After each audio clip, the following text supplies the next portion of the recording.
Well, I said Stark Young had really given me the idea of making the first one into a play. And I thought about it and hadn't been able to think what to do. And then I said my parents passed away, and within a year, and I went home and began to, take over as you do. And I began to think about it. And I didn't even think in terms of 9, but pretty soon it became 9. And I wrote them out of sequence. I wrote them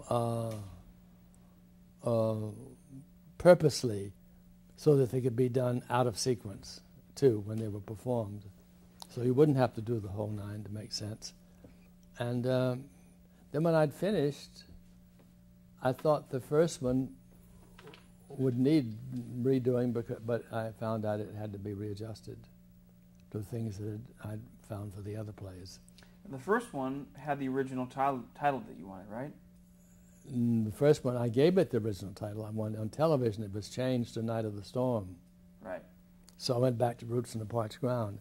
And then I found a quotation from Marianne Moore, "The world is an orphan's home."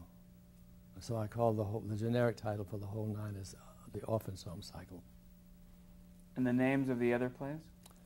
Roots in the Parched Ground is the first.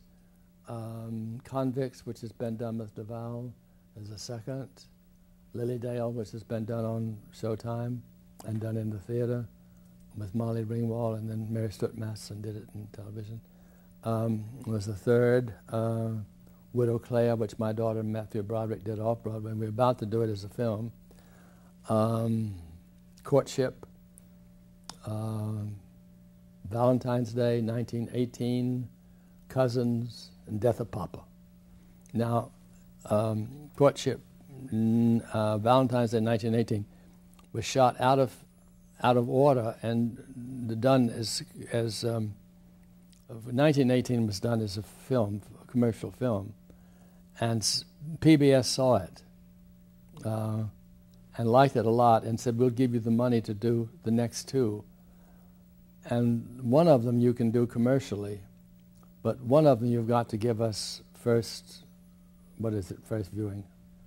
So I did Valentine's Day next, and then we did that commercially. And then we did Courtship ostensibly for PBS, and what they decided to do was when it was done, they did it as the story of a marriage. They did the 3 together, so it became a mini-series on PBS. And that's interesting enough how a lot of my works have worked out. They've done many different variations in venues.